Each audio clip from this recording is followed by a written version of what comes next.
बिस्मिल्लाहिर्रहमानिर्रहीम, अस्सलाम वालेकुम। मैं हूं ईसा नकवी। अगर आपने गुज़श्ता 15 रोज़ में इंडियन मीडिया को फॉलो किया है, आपने उनके सिक्योरिटी इस्टेब्लिशमेंट के कर्ता धर्ताओं की गुफ्तगू सुनी है, इंडिया के पॉलिटिशियंस, इंडिया का सोशल मीडिया, इंडिया का मेन स्ट्रीम मीडिया और उस पर बैठे हुए दिफाई माहिरीन मुसलसल गुज़श्ता 15 रोज़ से एक काम करने में मसरूफ़ हैं और बात की जा रही है पाकिस्तान और चीन के दरमियान दिफाई ताउन की। और ख़ास तौर पर तज़किरा हो रहा है कि 5 तबाहकुन हथियार हैं जो चीन पाकिस्तान को फराहम कर रहा है और ये साउथ एशिया की सिक्योरिटी के लिए बहुत ख़तरनाक साबित हो सकते हैं। इस वीडियो में मैं आपके सामने तफसील रखूँगा कि तो एग्जैक्टली किया क्या जा रहा है, इंडियन मीडिया पर यह गुफ्तगू, इसका सिलसिला गुज़श्ता 15 रोज़ में इसने ज़ोर क्यों पकड़ा है। इंडिया की जो नेवी है उसके जो उनके नेवल चीफ हैं एडमिरल करमबीर सिंह, वो किस किस्म की गुफ्तगू कर रहे हैं और इंडियन मीडिया बार बार एक स्टोरी जो है उसको मुख्तलिफ एंगल्स के साथ जो रिप्रोड्यूस कर रहा है, उसकी दरअसल वजह क्या है। 6 इंतहाई अहम वजूहात हैं, वो मैं आपके सामने रखूंगा। और फिर पाकिस्तान के दफ्तर खारजा ने पार्ट ऑफ द स्टोरी इस हवाले से जो है इस स्टोरी के एक हिस्से के ऊपर तबसरा किया, इसके ऊपर बात की और ये भी कहा कि ज़्यादा शोर मचाने की ज़रूरत नहीं है। पाकिस्तान और चीन के दरमियान दिफाई ताउन ये नॉर्मल है। एग्जैक्टली पाकिस्तान के दफ्तर खारजा ने कहा, यह भी मैं आपके सामने रख दूंगा।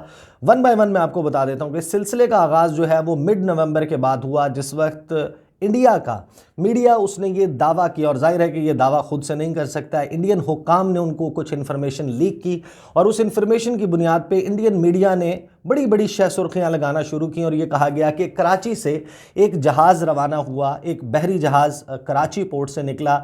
इट वाज शंघाई बाउंड, कि इसने शंघाई पहुंचना था, ये कमर्शियल वेसल था।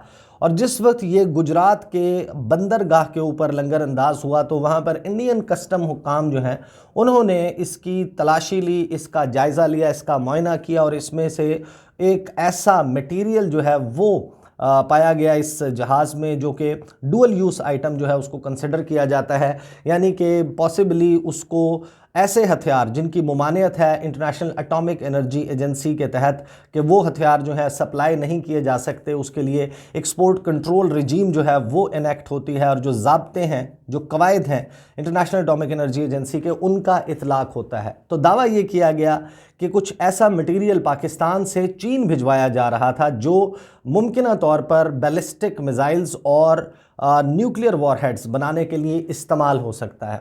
रेडियो एक्टिव मटेरियल के हवाले से भी दावा किया गया कि ऐसा मवाद मौजूद है इसमें जो कि रेडियो एक्टिव है, जिससे ताबकारी फैलने का खदशा हो सकता है, और इसके ऊपर शोर मचाना शुरू कर दिया। पाकिस्तान ने क्या जवाब दिया वो मैं उसकी तरफ आता हूँ, और साथ ही उसके बाद जो है सिलसिला जो है वो इसके ऊपर गुफ्तगू का शुरू हुआ और दावे जो है वो इंतहाई मज़ाक़ किए जाने लगे कि पाकिस्तान एक कमर्शियल वेसल पर गुजरात पे जिस जहाज़ ने लंगर अंदाज होना है उस जहाज़ के ऊपर ऐसा मटेरियल भिजवा रहा था। इसका थोड़ा सा पोस्टमार्टम बाद में चल के करते हैं, लेकिन उसके बाद 25 नवंबर को जो इंडिया की नेवी के चीफ हैं एडमिरल करमबीर सिंह, वो मुंबई डॉक यार्ड पर मौजूद थे और कमीशन किया जा रहा था एक और स्कॉर्पियन क्लास फ्रेंच सबमरीन को इंडियन नेवी में, और जो INS वेला है उसकी कमीशनिंग के वक्त क्या गुफ्तगू की एडमिरल करमबीर सिंह ने, मैं आपको बता देता हूं उन्होंने क्या कहा। एडमिरल करमबीर सिंह जो है उसके हवाले से जो NDTV समेत मुख्तलिफ इंडियन मीडिया ऑर्गेनाइजेशन हैं उन्होंने रिपोर्ट किया कि he said that closely monitoring defence cooperation between China and Pakistan. Navy chief, जो इंडिया की नेवी के चीफ है, उन्होंने कहा कि हम बहुत करीब से देख रहे हैं इस वक्त चीन और पाकिस्तान के ताउन को। आगे ये खबर में कहते हैं कि इंडियन नेवी चीफ के जो हैं एडमिरल करमबीर सिंह, उन्होंने जुमेरात के रोज़ कहा कि इंडियन नेवी बड़ा क्लोजली मॉनिटर कर रही है डिफेंस कोऑपरेशन को जो पाकिस्तान और चीन के दरमियान जारी है।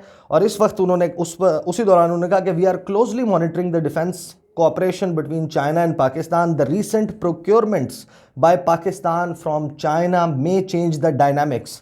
So we need to remain cautious, कि हमें इस हवाले से बहुत कॉशियस रहने की ज़रूरत है कि जो पाकिस्तान की नेवी इस वक्त प्रोक्योरमेंट्स कर रही है वो प्रोक्योरमेंट्स ढकी छुपी नहीं है। आपको मालूम है कि PNS तुगरिल को हाल ही में कमीशन किया गया है पाकिस्तान नेवी में। ये चीन का एक बहुत ही तबाहकुन, ख़तरनाक और इंतहाई जदीद जो है वो जंगी बहरी जहाज़ है। ये टाइप 054A और इसका /P जो इसका कोड पूरा बनता है, क्योंकि ये पाकिस्तान के लिए स्पेशली बनाया गया है तो इस वजह से इसको इसके साथ जो है वो P लगाया गया है। तो इसका जो पाकिस्तान में कमीशनिंग के बाद नाम रखा गया है वो रखा गया है PNS Tughril. PNS Tughril is an open story, everyone knows कि पाकिस्तान और चीन के दरमियान ये दिफाई ताउन ओपनली मौजूद है, लेकिन इस हवाले से इंडियन नेवी जो है उसके भी पेट में मरोड़ उठते हुए नज़र आ रहे हैं और ये गुफ्तगू बार बार की जा रही है कि पाकिस्तान और चीन का दिफाई ताउन। अच्छा, बात यहाँ पर ख़त्म नहीं होती। नवंबर का आखिर और दिसंबर का आगाज़, भरमार है इस वक्त इंडियन मीडिया में कुछ खबरों की, और ANI जो एशियन न्यूज़ इंटरनेशनल है, एक नॉन प्रोपेगेंडा न्यूज़ एजेंसी है इंडिया की, जहां से खबर जो है वो पिच की जाती है और उसके बाद उसको रिप्रोड्यूस करवाया जाता है तमाम चैनल्स के ऊपर। वियॉन ने इसके हवाले से क्या कहा वो मैं आपको बाद में बता दूंगा, लेकिन जो ANI है उसकी स्टोरी जो पूरे इंडियन मीडिया में सर्कुलेट करते हुए नज़र आ रही है, उस स्टोरी के मुताबिक अगर आप उस स्टोरी को देखें तो उस स्टोरी में जो दावा किया गया है, China boosting Pakistan military Arsenal by providing assistance, और इसमें कोट किया गया एक एनालिस्ट को, और जिन 5 हथियारों के बारे में ख़ास तौर पर फोकस करके बात की जा रही है कि ये 5 हथियार हैं जो कि डायनामिक्स को, इस खित्ते में पावर डायनामिक्स को चेंज कर रहे हैं और ये चीन पाकिस्तान को फराहम कर रहे हैं। इसमें जो दावा है ANI का वो ये है कि क्योंकि अमेरिका की तरफ से अब पाकिस्तान को असलहा मिलने में बहुत ज़्यादा मसाइल का सामना है, पाकिस्तान उस तरीके से प्रोक्योर नहीं कर पा रहा अमेरिका से असलहा, तो पाकिस्तान ने रुख किया है चाइना का, और चाइना ने उस वैक्यूम को, उस खला को पुर किया है और इस्लामाबाद को कन्वेंशनल और न्यूक्लियर यानी कि ना सिर्फ रिवायती बल्कि एटमी हथियारों की फराहमी शुरू कर दी है। फिर उसके बाद जो ये एग्जैक्टली जिन वेपन्स की डिटेल्स बताते हैं, वो कहते हैं कि चाइना हैज़ सोल्ड और licensed to Pakistan the following 5 weapon programs. Nuclear weapons program, एक तो ये दावा कर रहे हैं कि न्यूक्लियर वेपन प्रोग्राम, पाकिस्तान का न्यूक्लियर वेपन प्रोग्राम आपको मालूम है कि कितनी दिहाइयों से जारी है। इसके ऊपर खबर इस वक्त ऐसे करके, इस एंगल से इस खबर को रिप्रोड्यूस करना जैसे हालिया दिनों में कोई ऐसी डेवलपमेंट हुई हो पाकिस्तान और चीन के दरमियान। फिर उसके बाद दूसरा हथियार जिसके बारे में बहुत तकलीफ और तशवीश में मुब्तला नज़र आते हैं वो है JF-17 thunder. JF-17 thunder Pakistan और चीन मिलकर बना रहे हैं और 2007 से ये जहाज़ जो है वो प्रोड्यूस हो रहा है चीन में, और 2008 जनवरी के महीने में पाकिस्तान में इसकी प्रोडक्शन का आगाज़ हुआ था। पाकिस्तान इस प्रोग्राम को सक्सेसफुली रन कर रहा है, ऑपरेट कर रहा है। ये जहाज़ पाकिस्तान के एयरफोर्स के पास मौजूद है और दुनिया में मुख्तलिफ ममालिक को ये जहाज़ बेचने का सिलसिला भी शुरू हो चुका है। लेकिन इसके हवाले से भी दावा इस तरीके से किया जा रहा है जैसे गुज़श्ता 15 दिनों में चीन ने पाकिस्तान को जो है वो JF-17 थंडर तैयारे फराहम कर दी हों। तीसरा जिस हथियार के बारे में बात की जा रही है वो है A100 multiple rocket launcher. A100 multiple rocket launcher तकरीबन 130 से 150 हैं जो इस वक्त पाकिस्तान के पास मौजूद है, और ये 300 mm और 10 ट्यूब्स यानी कि 10 रॉकेट्स जो हैं उसमें फायर हो सकते हैं। 4 लोग इसको मिलकर ऑपरेट करते हैं। ये पाकिस्तान के पास बहुत अरसे से मौजूद हैं और जाहिर है कि ये चीन की टेक्नोलॉजी है, पाकिस्तान ने जिस तरीके से हासिल की वो एक ओपन डोमेन में इंफॉर्मेशन अवेलेबल है। लेकिन इस हवाले से भी दावा ऐसे किया जा रहा है जैसे गुज़श्ता 15 दिनों में ये सब कुछ हो गया हो। उसके बाद जो चौथा दावा है इनका हथियार के हवाले से वो है जी VT-1A। VT-1A एक मेन बैटल टैंक है, और अगर आपको मालूम हो, जाहिर है ज़्यादातर लोगों को मालूम होगा कि अल खालिद टैंक जो है वो बेसिकली पाकिस्तानी नाम है। VT-1A जो चाइनीज़ टेक्नोलॉजी, और पाकिस्तान ने 1990s में इसकी प्रोडक्शन का आगाज़ कर दिया था। बेसिकली ये बना है चाइना की टेक्नोलॉजी पर, और पाकिस्तान के पास इस वक्त जो है वो गुज़श्ता कुछ अरसे में भी अगर देखें तो 130 से ज़ायद अल खालिद जो टैंक हैं वो अभी हाल ही में कमीशन किए गए हैं, बनाए गए हैं। उस हवाले से भी इसी तरीके से वावेला किया जा रहा है। उसके बाद जो पांचवा हथियार जिसके हवाले से बहुत ज़्यादा शोर मचाया जा रहा है वो है HQ-16। अब HQ-16 जो है वो आपको मालूम है कि वो मिसाइल डिफेंस सिस्टम है, और अगर इसको आप इक्वेट करें तो वो चाइनीज़ वर्शन है या चाइनीज़ वेरिएंट आप समझ लें ऑफ S-300। यानी अपनी कैपेबिलिटीज़, अपनी क्वालिटी के एतबार से ये समझा जाता है कि जो रूस का मिसाइल डिफेंस सिस्टम S-300 है जिसका अपग्रेडेड वर्जन S-400 इंडिया ने लिया है, ये दावा किया जा रहा है कि ये HQ-16, ये सब लोगों को मालूम है कि ये 5 के 5 वेपन्स, ये कोई आज की गुज़श्ता 20 दिनों की स्टोरी नहीं है। अगर आप देखें कि कि तकरीबन जिस वक्त मैं ये वीडियो रिकॉर्ड कर रहा हूँ, आप कब देखते हैं मुझे नहीं मालूम, लेकिन जिस वक्त मैं ये वीडियो रिकॉर्ड कर रहा हूँ तकरीबन अब से 14 घंटे पहले जो ग्रेविटास नामी प्रोग्राम पलकी शर्मा उपाध्याय ने किया वियॉन चैनल पर, उसका टाइटल है China is illegally transferring nukes to Pakistan, कि चीन गैर कानूनी तौर पर पाकिस्तान को एटमी हथियार सप्लाई कर रहा है। ये दावा है जो दावा किया जा रहा है इंडियन मीडिया की तरफ से। और पलकी शर्मा उपाध्याय जो हैं वो टेलीप्रॉम्प्टर से, आपको पता है कि रिसर्चर्स की लिखी हुई बातें बड़े जो है वो मुंह बना बना कर बोलती हैं। उनको अपने रिसर्चर्स जो हैं उनको भी अपग्रेड करने की ज़रूरत है, क्योंकि उन्होंने जो प्रोग्राम किया, जिस वीडियो का मैं हवाला दे रहा हूँ, उसमें उन्होंने HQ-16 को हेलीकॉप्टर कहा है। अगर आप ये होता है जिस वक्त अगर आप खुद स्टोरी के साथ इन्वॉल्व ना हो, आपने लोगों से, रेलिवेंट लोगों से बात ना की और ख़ुद आपने इस सारे मामले पर रिसर्च ना की हो, तो आपको जब रिसर्चर लिख कर देता है तो आप सिर्फ टेलीप्रॉम्प्टर पर जो लिखा होता है आप उसको पढ़ देते हैं।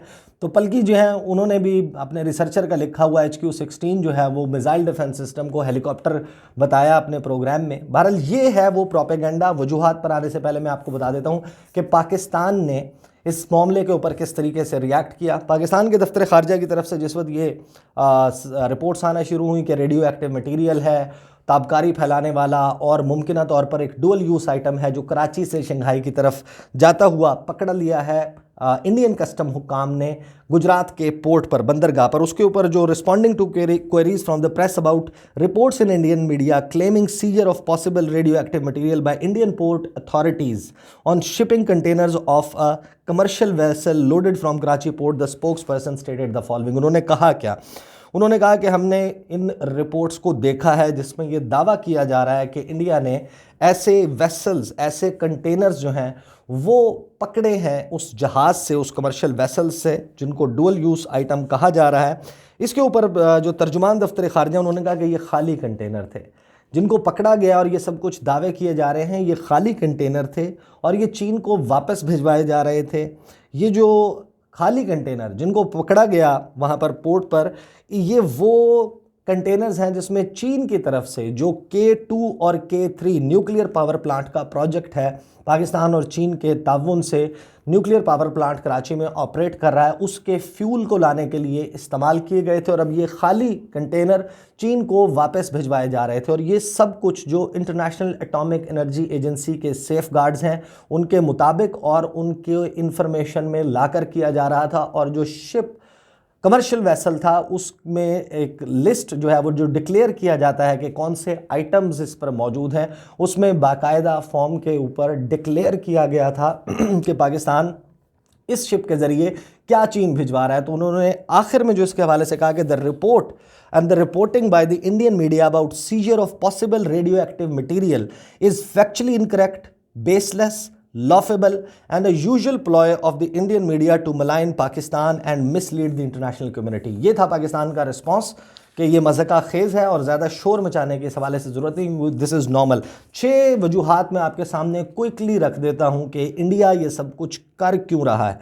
पहली बात ये कि इंडिया अपनी जो डिफेंस प्रोक्योरमेंट्स हैं, डिफेंस इंपोर्ट्स हैं, उसको जस्टिफाई करने की कोशिश कर रहा है। 2016 से 2020 तक अगर आप जो ग्लोबल आर्म्स ट्रेड है और वेपन्स की इंपोर्ट है, जो असलहा दरामद किया गया है, उसके आदादो शुमार statista.com नामी वेबसाइट पर जाकर देखें तो आपको पता चलता है कि इंडिया दुनिया का दूसरा बड़ा वेपन इंपोर्टर है सऊदी अरब के बाद। सऊदी अरब का मार्केट शेयर 11% और इंडिया का मार्केट शेयर 9.5% है।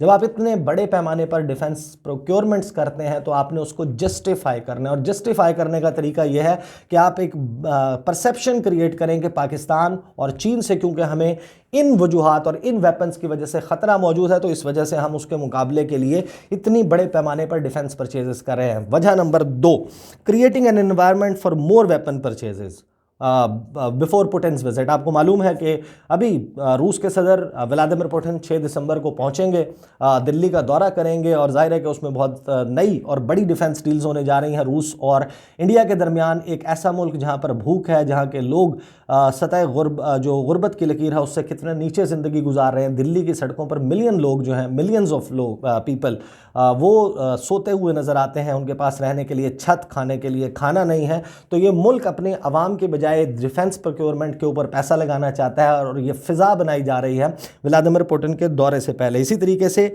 अपना जो ताल्लुकात हैं, जो अपनी टाइज हैं विद अमेरिका एंड क्वाड और अमेरिका के साथ, उनको फर्दर सीमेंट करने के लिए भी इन खबरों को इस्तेमाल किया जा रहा है, उनको मज़ीद मजबूत बनाने के लिए। नंबर 4, जो हिंदुत्व एजेंडा है उसको प्रमोट किया जा रहा है, एक एग्जिस्टेंशियल थ्रेट कि इंडिया के वजूद को ख़तरा है चीन और पाकिस्तान से, उसकी बुनियाद पर जो इनका हिंदुत्व का एजेंडा है उसको प्रमोट करने के लिए इन खबरों को इस्तेमाल किया जा रहा है। इसी तरीके से पाकिस्तान और चीन की जो डिफेंस टाइज़ हैं उनको इस वक्त इस तरीके से मलाइन किया जा रहा है, उनके हवाले से शकूक व शुबहात, क्योंकि ये 5 हथियार जिनकी बात कर रहे हैं मैंने उनका बता दिया कि ये 5 हथियारों के बारे में जो गुफ्तगू है ये कब कब जो है वो होता रहा, और गुज़श्ता 15 दिनों में तो ऐसी कोई डेवलपमेंट नहीं हुई। लेकिन इसका मकसद ये है कि आप बदनाम करें पाकिस्तान और चीन की डिफेंस टाइज़ को और पूरी दुनिया को मजबूर करें कि वो सवालात उठाने लगे पाकिस्तान और चीन के दरमियान दिफाई ताउन को। छठी और सबसे बड़ी और अहम वजह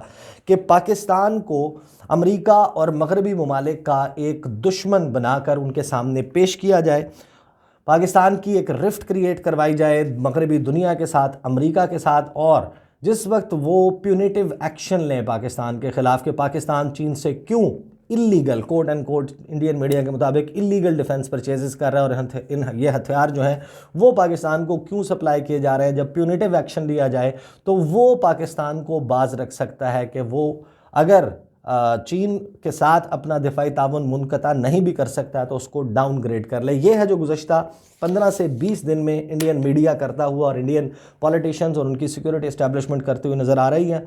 ये सारा मामला था और एक और इंतहाई अहम मामला है जिसके हवाले से इंशाल्लाह अगली वीडियो में मैं बात करूँगा। आपसे थोड़ी देर बाद पाकिस्तान के वज़ीर ख़ारजा शाह महमूद कुरैशी दफ्तर ख़ारजा में एक इंतहाई अहम प्रेस कॉन्फ्रेंस करने वाले हैं, वहाँ पर मैं मौजूद होऊंगा इंशाल्लाह। उस अपडेट के साथ हाजिर होता हूँ। अगली वीडियो में आपके साथ मुलाकात होगी। मुझे इजाज़त दीजिए। अल्लाह हाफ़िज़।